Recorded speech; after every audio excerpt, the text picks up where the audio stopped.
도널드 트럼프 대통령이 어제 백악관 집무실에서 수입 자동차와 경영 트럭에 대해서 25%의 고율 관세를 부과하는 행정명령에 마침내 서명을 했습니다.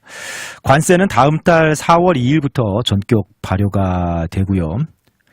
눈에 띄는 게 이번 조치를 퍼머넌트 조치다라고 규정했습니다. 영구적으로 25% 자동차 분야와 관련해서 부품까지 포함입니다. 25% 고율 관세가 퍼머넌트다라고 규정을 했습니다. 트럼프 대통령은 이번 조치 목적을 분명히 했는데요.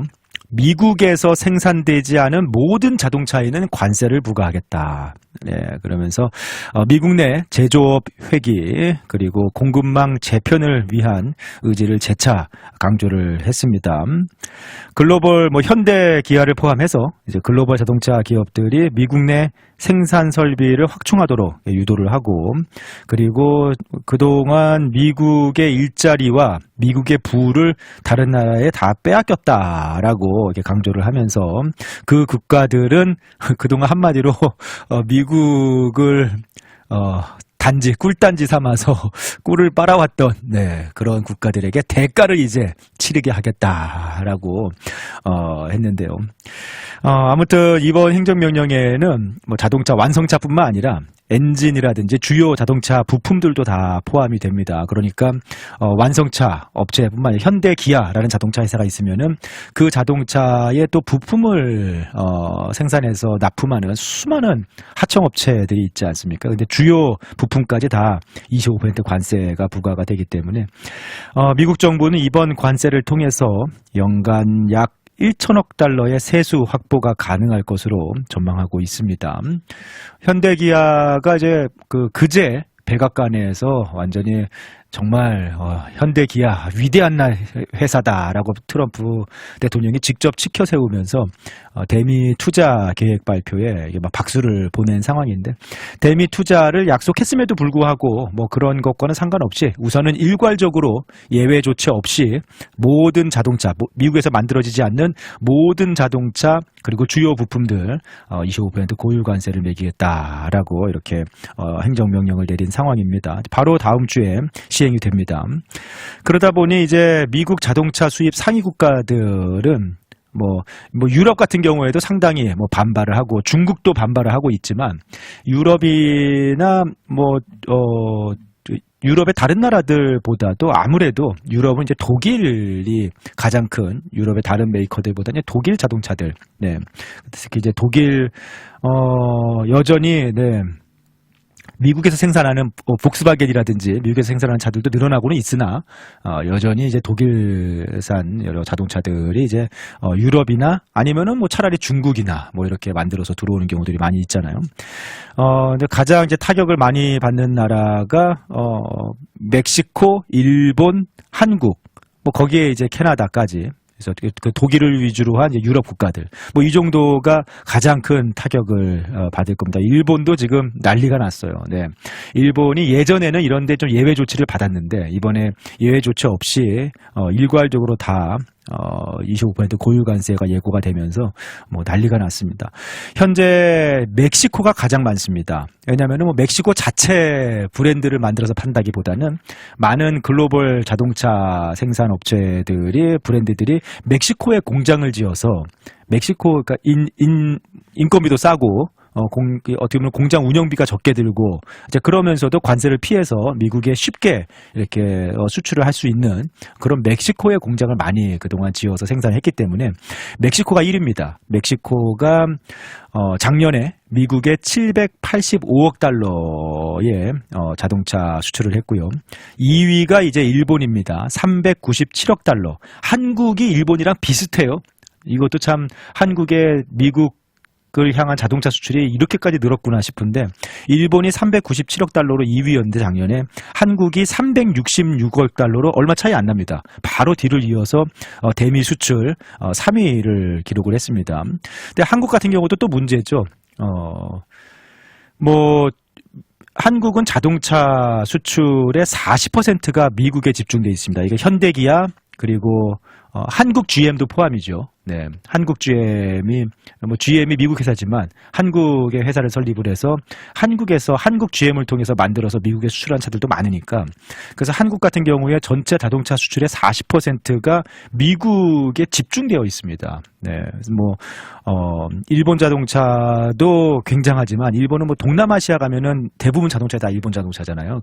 다른 시장들도 많이 개척이 되어 있는 반면에 한국은 자동차 수출의 40%가 미국에 집중되어 있어서 굉장한 타격이 한국 자동차 업계에 있을 것으로 그리고 그 2차 하청 업체들까지 있을 것으로 예상이 되고 있습니다.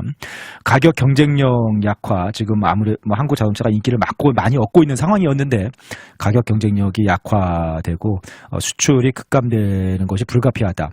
그러니까 작년에 한국에서 미국 자동차 수출이 미국에서 만드는 차까지 하면은 한 170만 대, 한국에서 오는 차들은 100만 대를 훨씬 넘는 140만 대까지 얘기를 했으니까 엄청난 양을 미국에 사실은 수출하고 있었던 거죠. 그만큼 성장을 했던 것도 사실이고요. 이렇게 되면 어쨌든 현대 기아차뿐만 아니라 완성차 기업뿐만 아니라 부품, 철강, 전자까지 한국의 주요 산업들 전반적으로 여파가 클 수밖에 없는 그런 상황입니다. 폰 데어 라이엔 유럽연합 집행위원장은 성명을 통해서 깊은 유감이다라고 이제 발표를 했어요. 협상과 상호 관세를 포함한 종합 대응책 마련에 나서겠다라고 밝히고 EU 차원에서 미국과 협상을 하겠다라는 입장입니다.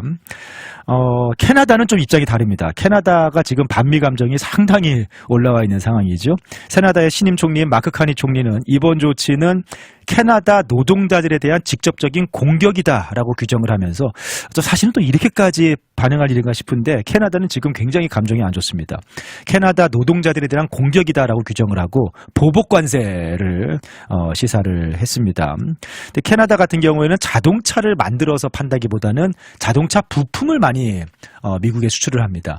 그래서 캐나다에서 생산하는 자동차 부품의 무려 80%에서 90% 가까이를 미국에 수출한답니다. 그래서 캐나다 산업에, 그러니까 캐나다에서 무슨 자동차가 만들어서 오지 생각하실 텐데 그 주요 부품들을 캐나다에서 만드는 자동차 부품 대부분은 다 캐나다에서 쓰는 게 아니라 미국으로 수출한답니다. 그러다 보니까 캐나다 산업 전반에 큰 충격이 예상이 되고 있고요. 일본도 아무래도 자동차 주요 수출품이지 않습니까? 강하게 반발을 하고 있는데요. 이시바 시게루 총리는 미국 측의 관세 적용 제외를 강력하게 요구 중이다. 예전에는 일본이 제외 조치를 받았었죠. 그래서 적절하게 대응을 하겠다라고 하고 있지만 일본도 아주 고심이 깊어지고 있습니다.